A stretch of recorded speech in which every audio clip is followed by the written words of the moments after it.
Thankfully, I was able to read it off of the board there because I, haven't really thought about it too much. No, I'm joined right now by 5 excellent people on the panel.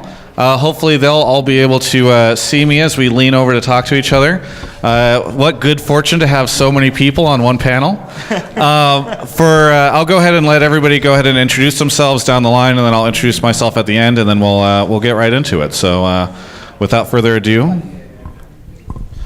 Hello everyone, I'm Chris. I work at Supercell and I oversee Clash Royale esports efforts.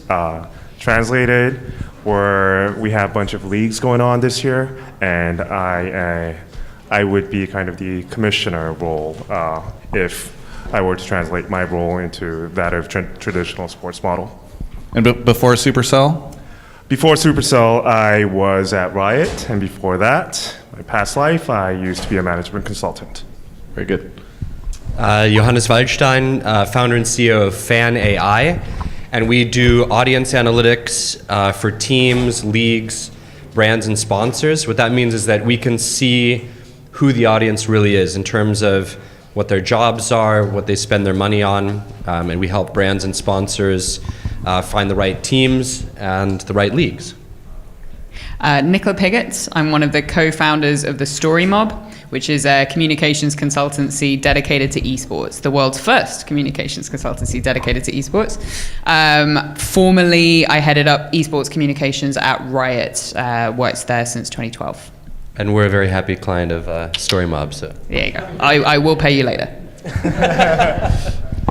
Hi, my name is Taewon Yoon. I'm the general manager of global publishing at Sport Evil. As with a small company goes, like what my title means that I probably pretty much do everything except actually making the game. So esports-wise, I'm sort of like in charge of business and strategy of esports effort we are doing. In my previous life, I worked in the EA, Blizzard, and Wargaming. So specifically, in relate to esports, probably like launching StarCraft in Korea back in 1998 was probably the closest thing I did to kind of like kickstart the esports industry in Korea. After that, I worked on World of Warcraft, World of Tank, and so on. So esports has been something I've been like on and off involved with for the last 20 years. I'm the one that everyone on this panel hates because I'm a lawyer and an agent. We represent most of the Overwatch League. We represent most of Rocket League. We do a ton of work in League of Legends and other games. And I gave the panel in here 10 minutes ago, and I see a lot of you are the same faces, so I'll shut up. And when you say you represent, specifically, who are you representing in those leagues? So we only represent players. We're player only. Both as a lawyer, there's conflicts there, but also on the other side, it just makes more sense morally to stay on one side of the fence. He's not here, but Bryce Blum represents most of the teams. We represent most of the players. As I just spoke about in the last panel, there's really not a lot of competition on either side because it's not as lucrative as for everyone else. The lawyers are met with difficulty when we send invoices. Sure. And for myself, my name is Travis Gafford. I've been in the esports space since 2011, hosting shows, interviews, etc. I've worked for a couple of big media companies, now working back on my own for the past year or so. And that's kind of my thing. Mostly in the League of Legends space. I interview players, but also love doing content on the business side and talking to individuals like those on the panel here. So that's my background. So again, the topic for this panel is sports and esports, the kind of internal or like eternal battle, I think, on if esports should just go as all the way into the ESPN, NFL world, FIFA, et cetera, or should we try to strike out on our own, and kind of what the right balance and mix there is. And quite a wonderful, diverse group of people to tackle that question. So, I mean, maybe the first thing to talk about is the league structure and how leagues approach this stuff, because we've seen a lot of different models in esports, from tournaments to show matches to all sorts of different things, now all the way to franchise leagues. A lot of that has emulated what we've seen in sports to date. Chris, maybe you're a good person to kind of touch on this. Like, what do you think of esport, the value that sports can bring to esports in terms of those models and sort of those structures? Right. just kicking off kind of our take, I think there is no silver bullet or right balance or right structure that works for all video games or all esports leagues. At the heart of it, I think each league or each game needs to find a league model and a content format, tone, and manner that plays to its strengths. What does that mean? I think at the end of the day, from the league structure point of view, you need, a format, a structure that provides a good, stable ecosystem for all the players, ranging from the teams, the players, the current players, and aspiring players. For some games with global reach and a lot of kind of participation, that may mean an open league format, such as what Riot used to do before it took on franchise model. For some games where there's a lot of players, but also a lot of kind of competition for limited spots and need to monetize, that ideal model could be franchised. So from league structure, I don't think there is a single model that works for all games, as long as it maximizes the game's audience and the interested parties, right? Teams, investors, sponsors, media platforms, whatever that works best for the collective interest is the right quote unquote league structure. Looking at the production side of things, right? How you want to position your content doesn't need to be as serious as traditional sports. That also, I think, depends on the game itself, its audience, and again, the partners who has a stake in that. So depending on the game, it may make sense to go down a more traditional, serious path of NFL, NBA, you name it. For certain games with a more casual gameplay / audience / sponsors, it may make sense to kind of amp up the entertainment factor of the league. With all that said, at the end of the day, esports still is a sport, and it needs to determine the best player, best team based on skills. So whatever that mix of entertainment versus traditional competitiveness or competitive integrity may be, the kind of final determining factor needs to be and has to be the player and teams as skill.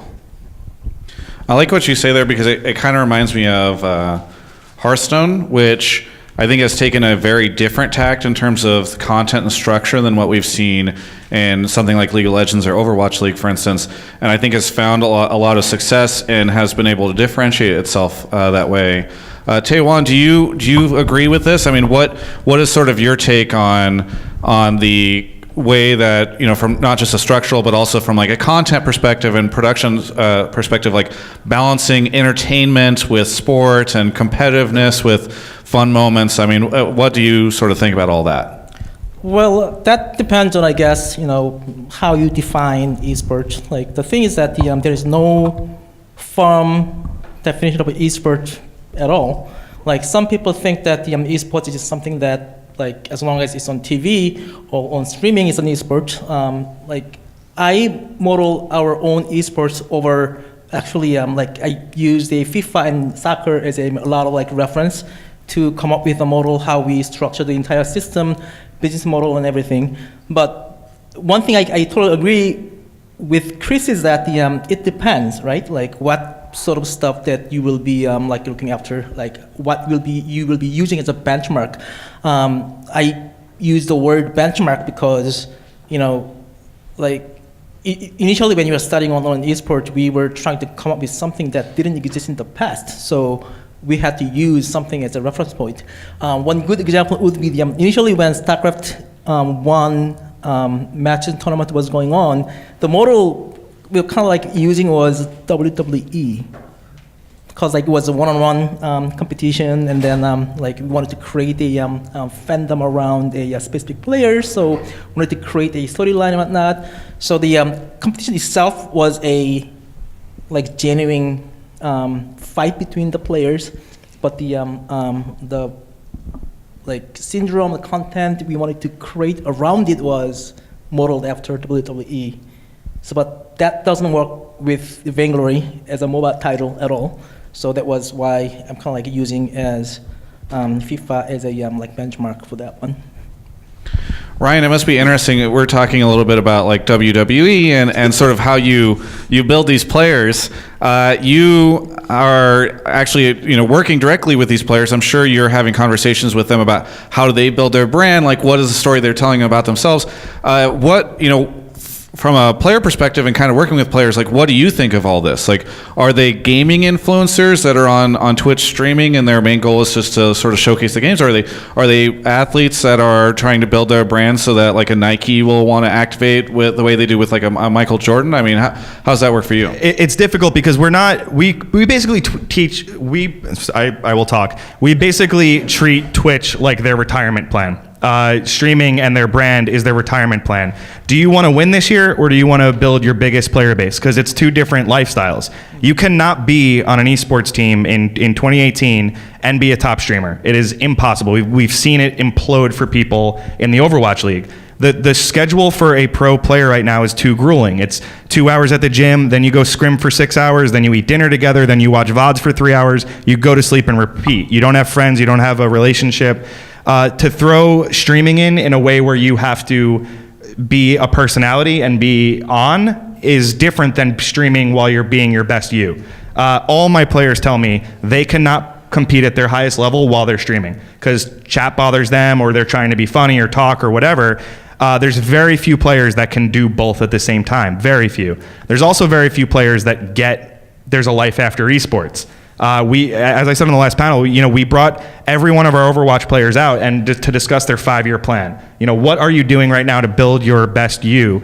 And 99% of them basically said, well, I don't want to talk about that. I want to talk about the coach was mean to me and I don't want to be benched and we need to figure out the trade for next month. And that's all of them. They care about the now, and that makes it really difficult to plan for the future. So we it's funny, Riot made a players association without the players. We're basically building their futures without them. So they all need to grow up in a lot of ways. I am a player advocate to the umpth degree. I will die for any of them, but I am not afraid to say that a lot of it's their fault. They don't take things seriously. They don't take a step back and look at the industry as a whole. And they don't learn from the mistakes that 300 other esports players did right before them. So the unions are a great thing that are being discussed and going forward. What I'd like to see, and I know it sounds self-serving, is every player have a lawyer and an agent that will walk them through their contract, negotiate their deal, and help them build their brand. Yeah. Anyone else here can feel free to interrupt me in these moments because I don't mind it. But the one thing I will... Oh, go ahead. Actually, this may be like going a little bit tangential to the discussion, but is there a way we can change that? Because it actually truly disturbing to hear that if you want to be a pro player, you have to basically should not have any life, and then basically lose your chance to build your life, because there is sometimes some life after gaming. Sure, yeah, it's hard to say how to make their lives better, but I think the easiest answer is leagues mandating how many hours a day they can work. I mean, we already have this weird thing called laws, but they don't apply to esports.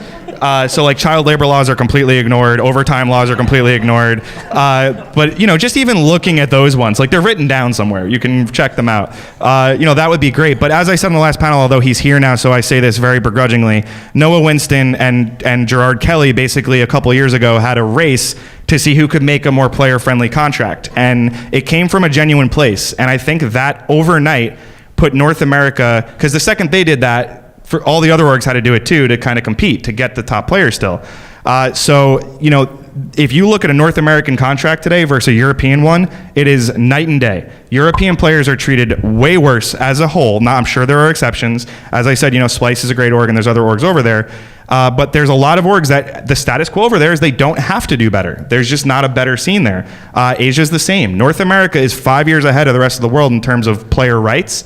And it's because, we've been working pro bono for 3 years just yelling at everybody, but also there's owners over here that did a lot to change that. So the leagues could do more overnight, absolutely. Riot and Blizzard are doing a lot. Valve, like I said, I don't think they know they have esports. But there's a lot that these leagues could do overnight to change quality of life for the players. Well, I don't mind the tangent, but I do think we have to get back to the sports It's discussion. like baseball. Yeah. Yeah. But so kind of pivoting back, Nicola, there's an interesting thing. You've kind of seen both sides of this. So you worked at Riot way back whenever it was all about games, and the sports world hadn't kind of like entered into this yet. Now you're working with teams that have sports owners involved, and we're moving more in that direction. From just like a communications perspective, that must be a little interesting, because I'm sure the sports guys want to communicate the way the sports world communicates and sort of embrace the culture that the sports world has. The gaming world has something completely different. I mean, Riot wants to come out and explain every single move that they make, and the audience expects them to do that. So what has this been like for you?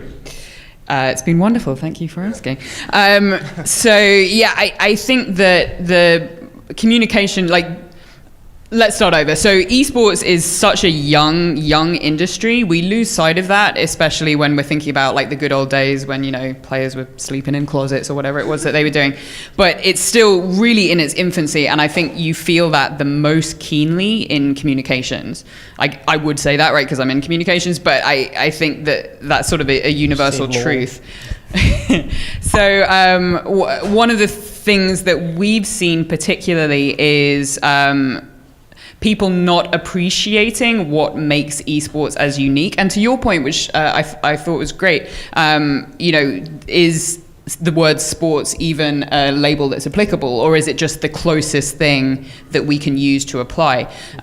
Most of the traditional sports guys that we see coming in have communication principles that suit a sports world really well, but not necessarily an esports world. So for an example, your average sports player, you can tell how much I know about traditional sports, by the way, your average sports player, a guy that bounces a ball.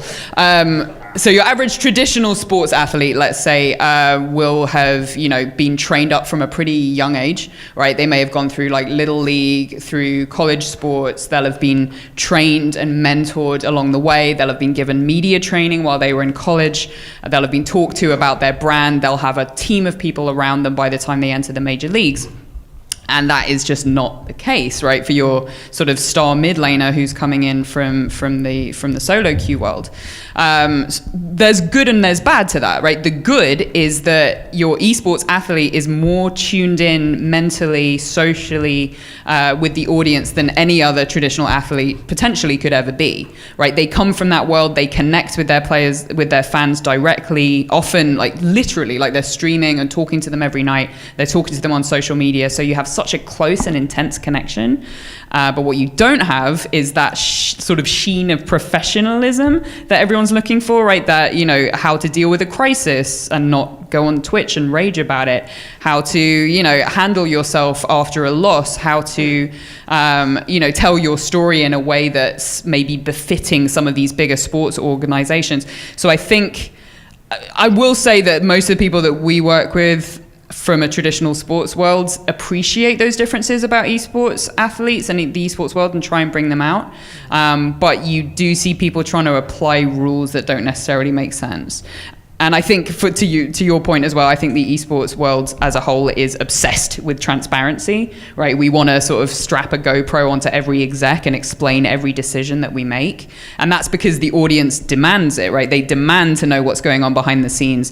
I don't write into the NBA commissioner every week saying, why did you make that decision? I must know, you must give me a vlog and then a stream of consciousness, and then you must return to it 6 months later and say what's changed. That's because they don't have Reddit in NBA? I mean, maybe. So The NBA Reddit is actually the 4th most popular subreddit. So I actually, you know what? I heard that, maybe 90% of people on Twitter associate themselves with NBA in some way, or NFL. Yeah, so they're out there. They're just not used to asking for the same level of right. access, To that point, though, the players are not on the Reddit. It's fans. So what you're saying is exactly right. And the biggest problem we see is it's hard to get XQC or whoever to not rage, because his entire life every minute of his day is people shitting on him when he does something wrong. And the NBA players, there's a lot of angry fans. Like I said, it's one of the most popular subreddits, but Kobe's not in there reading them when he should be retiring 2 years ago. Right. The players are. They're in there every single day hearing every negative comment. They cannot get past it. And that's the biggest difference between traditional and esports here, which seems so minimal. But the fact that their life is Reddit and Twitter and Twitch means they hear every negative feedback, and it's all day long, and it's just as the guy who tries to stop them, it is impossible to get them to just bear and grin grin and bear it through all of it for forever. I actually have a question to you.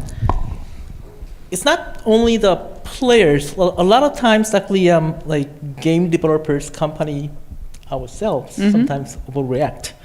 Oh yeah, as an industry, let's call it, like, we're horrible at taking criticism. Like, we're the worst. I don't think we have, because we're so focused, and this is especially true when I worked at Riot, but I think every esports org is so focused on pleasing the core audience and creating entertainment that anytime we feel like we're not pleasing them, anytime there's some fan backlash against a signing or against you shadily hid that contract, or I think we go straight away into panic mode. And ultimately, I think that comes from a really good place. Like, I'm privileged to work in an industry that feels so accountable to its player base that it feels like it has to explain over and over why we're making the decisions we do. But we need to watch it. Like, it can get obsessive if you're so focused on never making an unpopular decision. You're not always going to make the right decision. So some of our communications work is figuring out how best to set people up for difficult decisions that are not going to go over well, and how to weather the storm without apologizing for it. I think that I start to see a trend. I go tangential from their main focus, but anyways, good. I love it. What we talk about here as applying to players is actually applied to all the managers in game developers and publishers and organizations and so on. Like, this industry is so small. Like, not only esports but also gaming as well. I think that we are not really mature as an industry. If we are a mature industry, we wouldn't be here, right? and it's one of the things that sports does really well, which is telling a story that has a really long arc, having several generations of people who are fans, seeing a coach or a dynasty have up and downs, being faithful to that, not trying to micromanage, not do the job of the manager. So seeing kind of being a fan of the whole thing.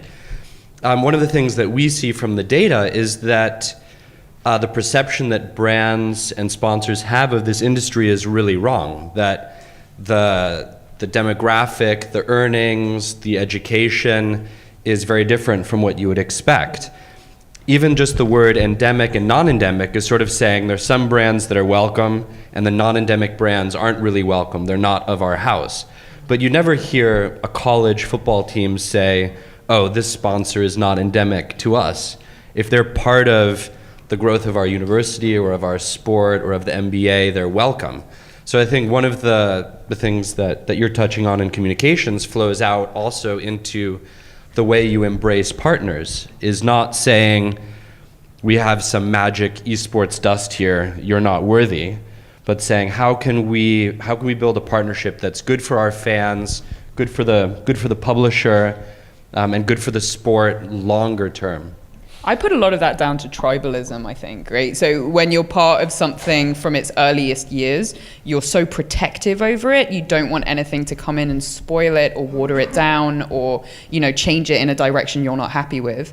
So I think when we talk about non-endemics and that sort of, hands-off kind of mentality, like we see it a lot in media coverage, right? If a sports writer deigns to cover the esports world and shits all over it or makes fun of it in some way, it's that much more hurtful because they've come into our enclave. And maybe part of our future growth is going to be figuring out how best to handle our feelings of tribalism, how best to let people in and make them welcome and that kind of stuff. So that's what I see. You see that with games and communities too. So Overwatch, for example, they didn't do anything wrong, but the rest of esports was like, you're new, you're stupid, you're the worst.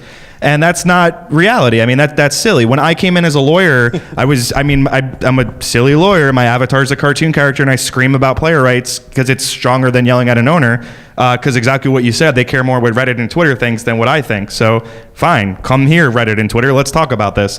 The old guard of esports player rights people, you can make a short list of them.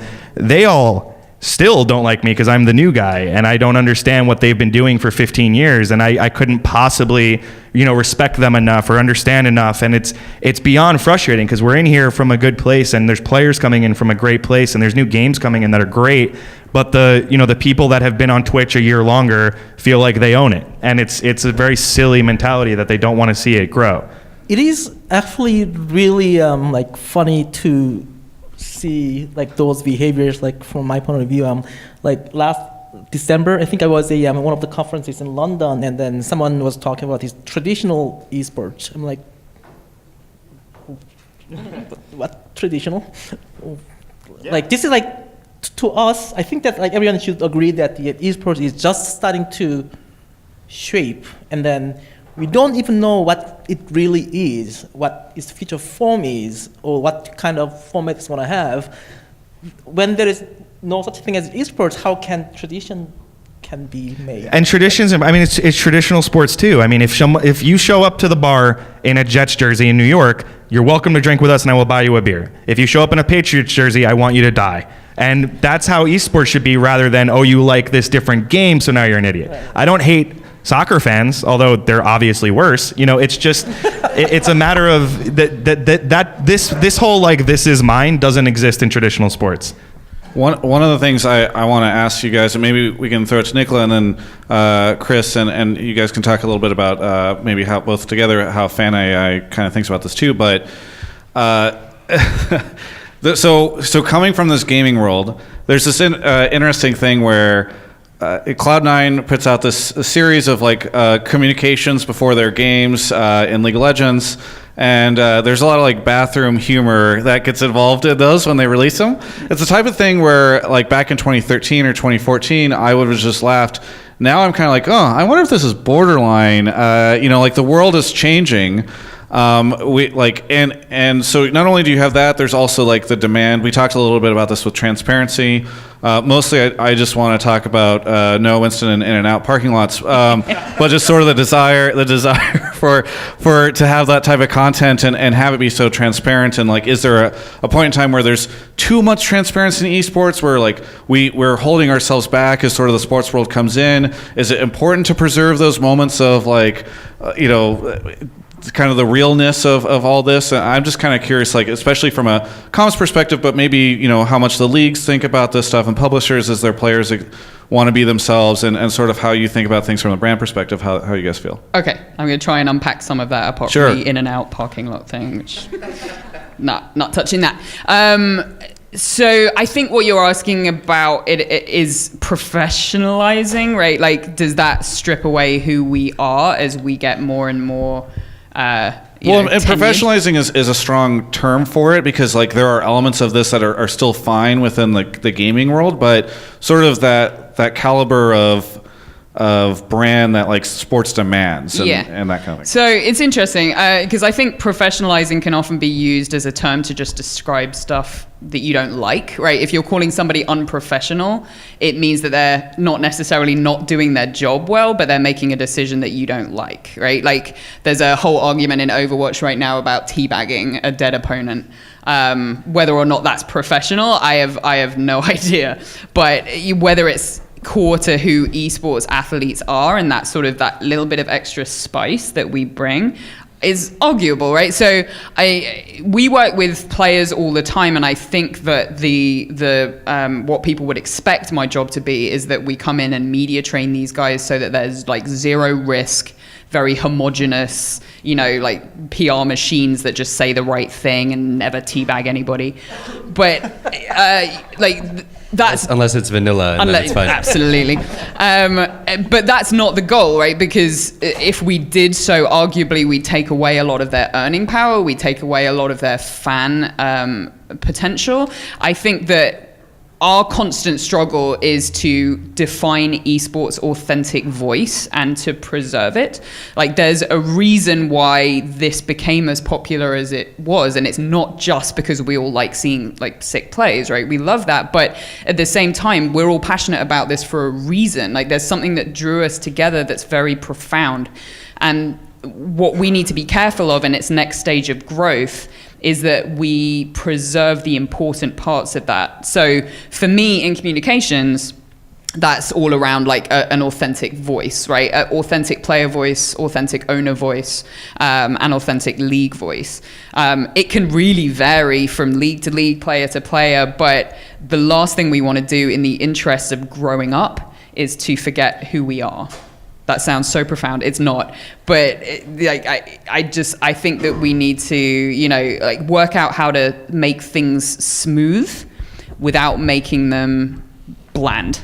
And the line is probably in different places. So for Minecraft kids, you would expect the line to be in a different place from CS:GO or Call of Duty. So I also think that Rocket League and Minecraft and some of those need a safer line. Overwatch League, now with the franchise model, they have to be very careful. They have blue chip partners now. They need to be careful of some of the content, where some of the other titles can be edgier and bloodier and a little bit more bad boy and be entertainment, where maybe that edge is closer to the vulgar, closer to the violent, closer to some of those things. So I think the line is also different for some of those different titles. Chris, working on the publisher side and sort of building out the stuff, even from the commissioner angle, like, how do you balance letting people be themselves with also trying to create what is a professional brand for a league? Right. I think from the lens of the game publisher as well as the league operator, we have the same approach that Nicola voiced, which is basically you want to maintain that authenticity, but be able to expand your core audience. And depending on your game and your audience, that the right balance, right, could be different for each game and each league.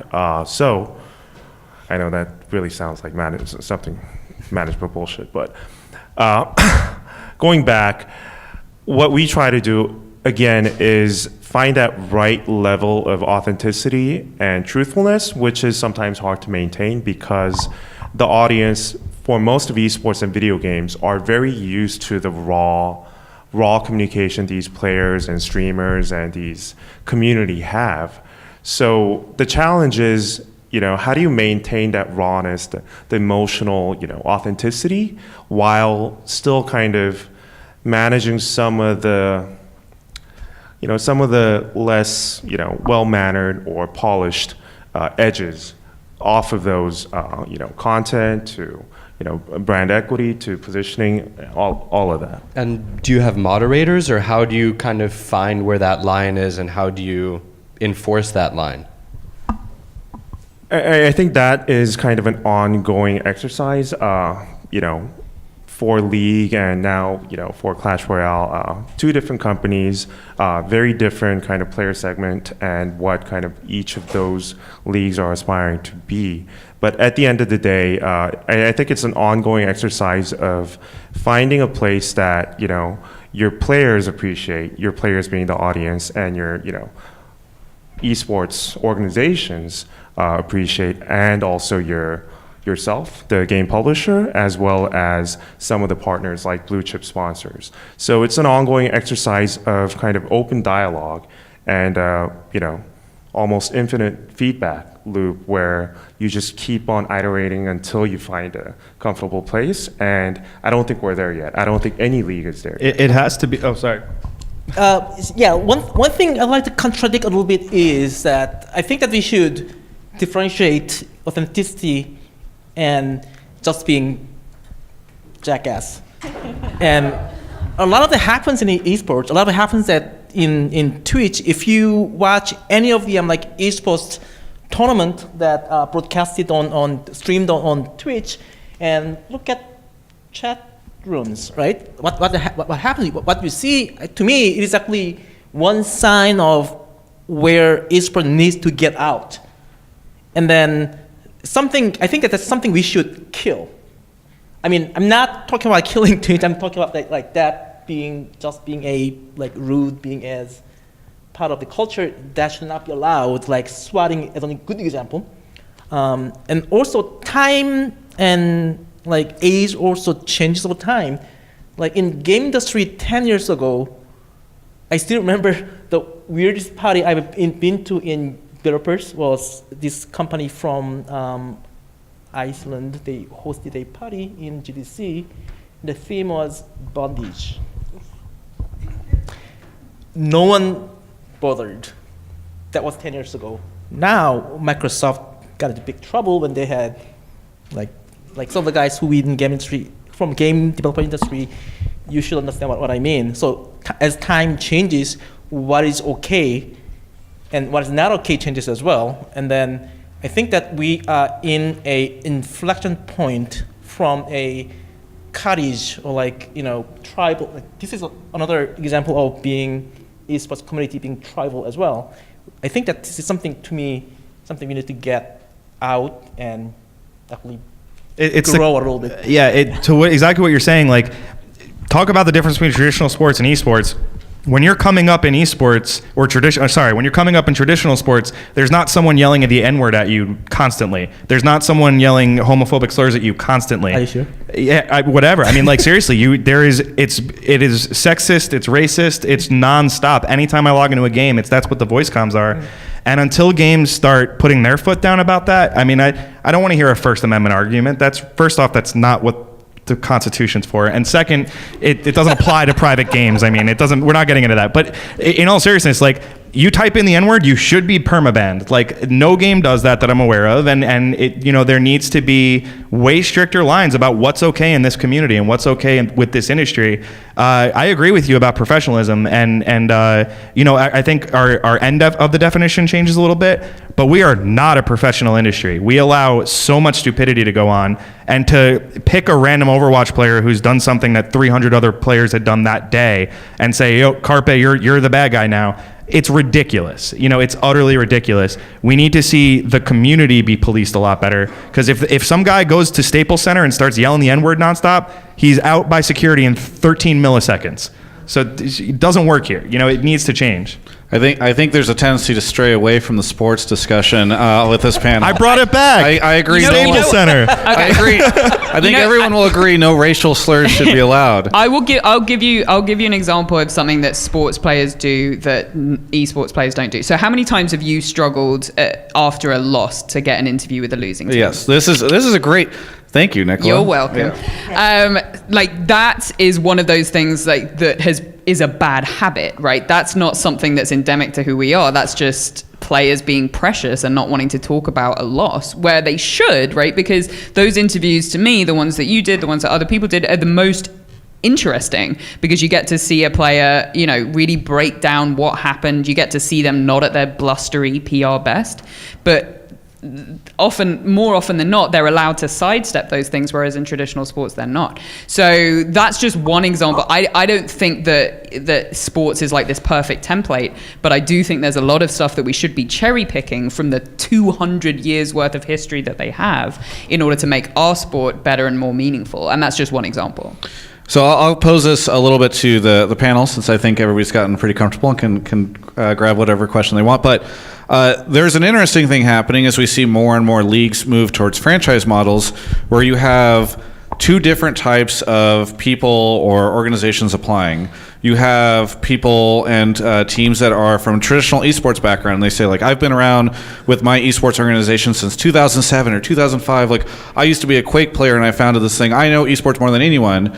And then you've got like a team owner from the NBA or NFL who says, what do you type? Like, I know how to make these things huge. I know how to run a sport. This is a sport. And publishers and league operators have to decide between the two of these, who are wildly different in what they can bring. So, again, like, I don't know who wants to tackle this, but I think it's an interesting question around, like, which one of those directions should we be tacking, or how do you approach that kind of, like, moment of conflict? Work together. I mean, I think every traditional sports team that comes in should be paired with an endemic team, and the teams that have done that, it's worked mostly well. The problem is when the traditional sports teams come in and don't do their homework, and they go on LinkedIn, they type in esports, and then they hire someone like Roger Canada. That doesn't work. Please, but there's He's reinstated, by the way. great. Is he really? We are having a conversation after this. Travis, I have a breaking story about who I'm gonna not make happy. But in all seriousness, that works when it's a real team and a real esports org.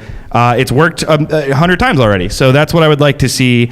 Just speaking from player treatment, the resources of the big guys and the know-how of the little guys that are kind of coming together and creating this great atmosphere where players get to go to an actual training facility. They get to go do all this awesome stuff. That wasn't happening a couple years ago because of resources. Now they have them, but the traditional sports teams do not understand how to talk to someone who has not ever had a social interaction in their life. So it's very different. To set a trend, the tradition here, I'm gonna contradict everything you guys will say.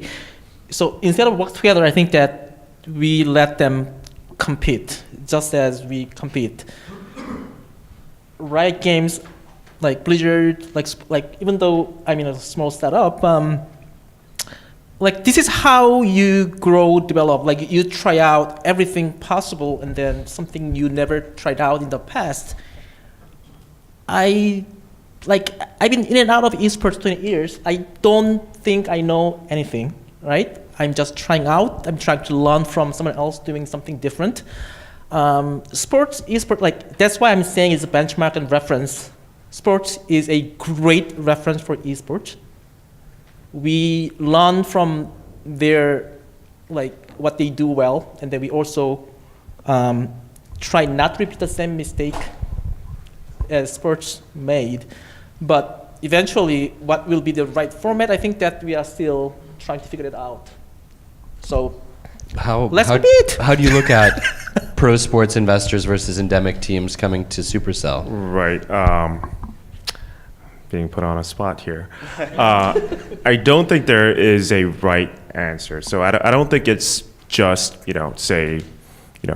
pro sports traditional ownership or, VCs or necessarily, endemic teams with long-standing history. I think it's all of those, right? So to echo what was just said, I think it's not a single skill set necessarily. You need to have everything. You need to have the marketing know-how, the more traditional kind of business managerial skills, but also have that understanding of the players, the audience, the landscape, and money. Franchising isn't cheap. So it's kind of finding a group that has all of those. And as long as you have that, right? Oh, one more thing to add is kind of fandom, right? Like the longer you were around, the bigger your fandom is, and that is something that's not negligible. It's very meaningful and powerful. So I don't think we, when I say we, that's kind of non-specific league organizers or game publishers. I don't think we stick to one kind of team or organization. I think it is really finding the best teams out there, whatever their history is. Now, going back to Taewon's point on, the need for competition and selecting the best organizations, that's definitely true. While that is true, I don't think League or Blizzard or even us have a laissez-faire approach to this, because another thing that we are very aware and conscious of is the player well-being. At the end of the day, if we allow too many, organizations to compete for these spots without kind of league oversight or some oversight, be it the game publisher or another third-party organization, the biggest party or segment that's going to get hurt are the players. So we do want some oversight, and when we introduce competition into selecting the teams, we're also very aware of the possibility that if we don't manage the process in a controlled manner, we're gonna be hurting some of these players. By the way, I have to correct one thing. That one thing you misunderstood is that when I said competition, I didn't mean teams compete for a spot in franchise. I don't even know franchise is the right model, so there's no way I can mention that as a part of my argument. What I was arguing was that what is the right format of tournament league? Like you already said it, that it may be different from game to game, like what it achieve. Franchise is a model that works in US. And then what I've been seeing is that Asia, China, even though China is in Asia, develop its own stuff. So, and Europe, all 4 different region kind of works differently. Franchise system is only existing in US right now, and then let's not confuse that is the only system. So just pulling back Taewon's point a little bit, I don't think we're necessarily referring to a specific league system, regardless of what the league structure is, be it franchise, league model, open tournament. I think game publishers or league operators or whoever can have some oversight on player treatment. So that's kind of what I was getting at when I was talking about. So I wasn't disagreeing with you. I'm just providing some context to the audience. That I also agree. That I'll just pass the mic. We're all friends here. I'm glad to see we figured this out. And so we work with pro sports teams who own teams, who work with endemic teams, and it was really interesting to see what happened as they came in. So you had the endemics being very protective and saying, look, you don't know this space, you're definitely going to F up, it's going to be really fun to watch, good luck figuring this out.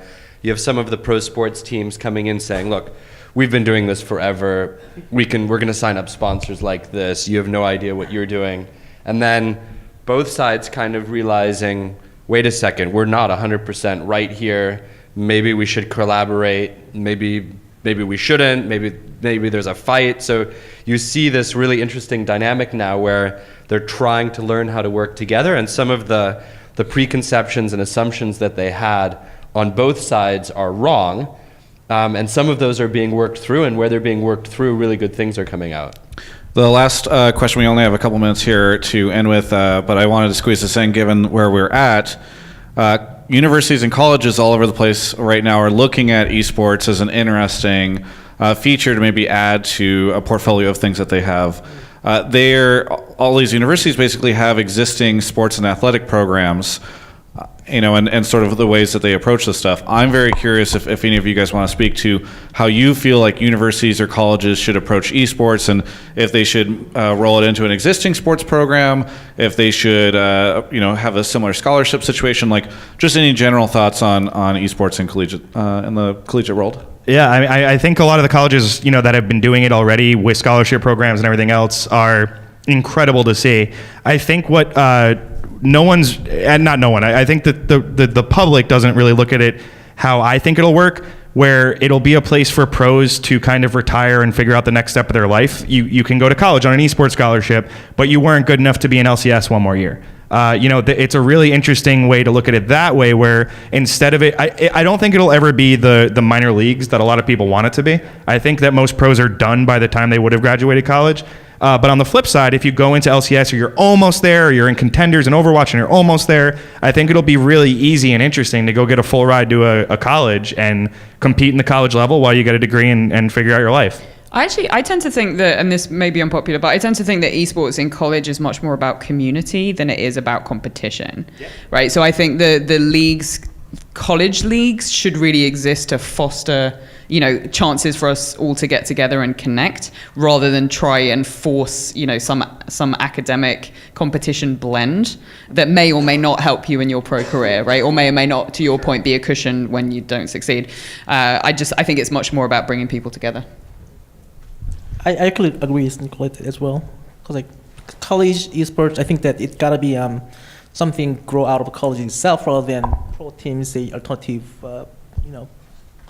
stuff.